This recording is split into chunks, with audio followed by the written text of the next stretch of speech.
Hi, this is Paul.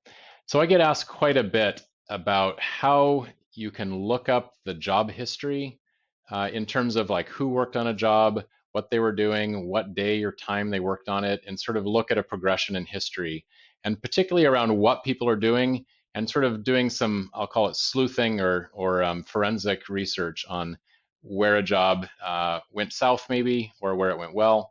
And so I want to show you a couple of things we can do in ProShop quite easily. So we have a work order up here. We can see that this is for 25 pieces. We actually made 26. Um, all these operations are completed. That's why these are all green. You'll notice when I mouse over these, I get a sort of a little time date stamp that floats out over next to the mouse. So right there, we have like pretty good traceability of who clicked on what, who did what things. If we look at our time tracking, the time tracking summary of everyone that worked on this job, this is this little icon right here.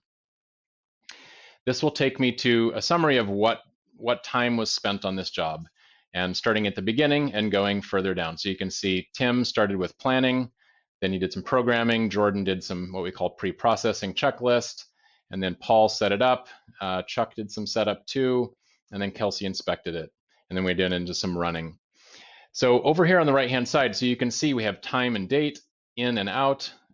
We have work order, we have operations, we have work centers, we have target per hour if you're in running mode. And over here on the right, we have our summary of each line, and then we have some notes. So you can easily add notes to your time tracking entries. So we can see here that on this setup entry, we say we finished the first part and we submitted it to QA.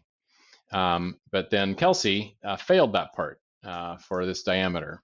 So if Paul then reset up the new part, he could easily document that new part was submitted. Now similarly, we can, if we go right into this work order, we can go right into our first article page.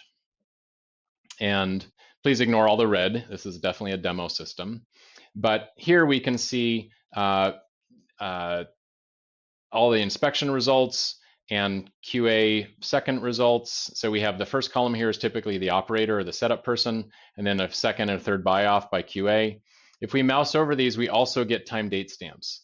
Same thing here. So we always have a record of when things were measured by certain people, and that can be corroborated with the time tracking results, of course, as well. So hopefully that gives you a little bit of a taste. Oh, I want to show you one other thing too.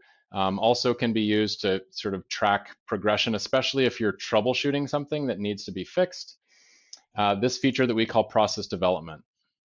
And let me go into click all here.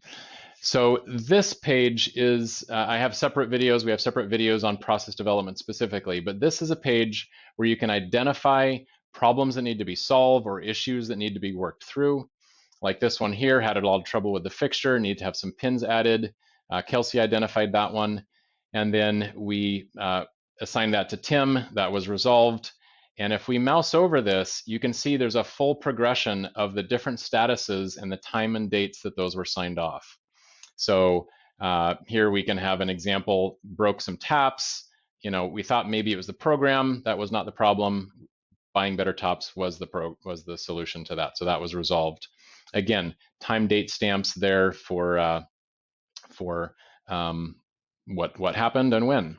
So hopefully that gives you just a taste of just a few of the ways you can really dive deep in just a few clicks, honestly, right onto a work order and figure out what went wrong or what went right.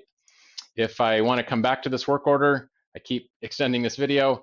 The last thing we're going to do is we're going to check out the profitability. You see this $ icon. This is available only to employees that have permission to see profitability, and you can easily set that for any employee. So I'm going to click that link.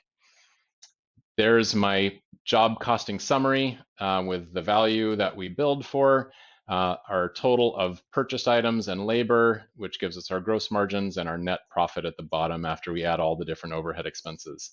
If I want to go look at the labor, I can click right in that link. That takes me right to that same page that we saw before, where we have all the time entries. If I want to see what we spent in actual dollars, I can click that, and that takes me to a summary of all the vendor purchase orders that we issued. So hopefully that's useful, and you can see it's very fast and easy to get to things in ProShop. Really drill in to figure out what you need to know to make good decisions about repricing or anything like that. So thanks for your time, and talk to you soon.